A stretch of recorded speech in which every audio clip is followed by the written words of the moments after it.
माहौल गरमाया हुआ और इस बीच कांग्रेस सांसद और संसदीय समिति के सदस्य दिग्विजय सिंह ने एक बड़ा बयान दिया। उन्होंने एक्स पर एक पोस्ट किया और दावा किया कि संसदीय समिति ने कुछ महत्वपूर्ण सिफारिशें की थी, लेकिन जनवरी 2026 में जारी नए नियम यूजीसी ने उन्हें उसमें शामिल किया ही नहीं। दिग्विजय सिंह ने कहा कि संसदीय समिति ने कभी नहीं कहा कि झूठी शिकायत करने वाले छात्रों पर सजा का नियम हटाया जाए।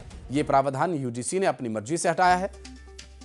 जनरल कैटेगरी के छात्रों को इन नियमों से बाहर रखने का फैसला भी यूजीसी का अपना ही फैसला था। इसमें समिति की कोई भूमिका नहीं थी। तो वहीं दिग्विजय सिंह ने कहा कि अब यह शिक्षा मंत्रालय की जिम्मेदारी है कि वो अपनी ही बनाई इस उलझन को सुलझाएं।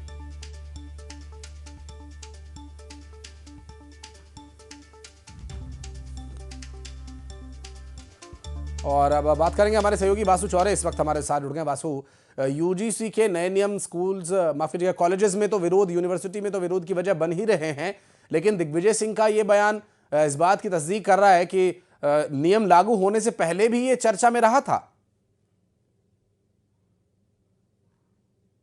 बिल्कुल, देखिए यूजीसी के जो नए नियम आए हैं, रेगुलेशंस आए हैं, उनको लेकर पूरे देश में जो बवाल है वो स्टूडेंट्स के बीच में तो चल ही रहा है। लगातार जो जनरल कैटेगरी, अनरिजर्व कैटेगरी के स्टूडेंट्स हैं वो इसका विरोध कर रहे हैं और उनका ये साफ तौर पर कहना है कि ये तो उनके साथ बहुत बड़ी नाइंसाफी की जा रही है। जो सामाजिक भेदभाव और खाई को मिटाने के नाम पर जो नियम और रेगुलेशंस नाम किए गए हैं, उसी में सबसे बड़ा भेदभाव हो रहा है और वो भी अनरिजर्व कैटेगरी के साथ हो रहा है। हमने देखा पिछले 3-4 दिनों से किस तरह पूरे देश भर में इसको लेकर प्रदर्शन किए गए, लेकिन अब ये यूजीसी के जो नए नियम है वो सियासी अखाड़ा भी बनते हुए दिखाई दे रहे हैं। इस पूरी नियमों को ड्राफ्ट करने और सजेस्ट करने वाली जो पार्लियामेंट्री कमेटी है उसके मेंबर दिग्विजय सिंह हैं और उन्होंने अब इस पूरे मामले को लेकर एक तरीके से खुलासा करने का काम किया है और साफ तौर पर यूजीसी पर गंभीर आरोप उन्होंने लगाए हैं। उनका ये कहना है कि जो कमेटी ने सजेशंस दिए थे, कमेटी की ओर से जो ड्राफ्ट प्रोवाइड कराया गया था, उसमें से कई चीजों में फेरबदल करने का जो यूजीसी ने काम है वो किया है और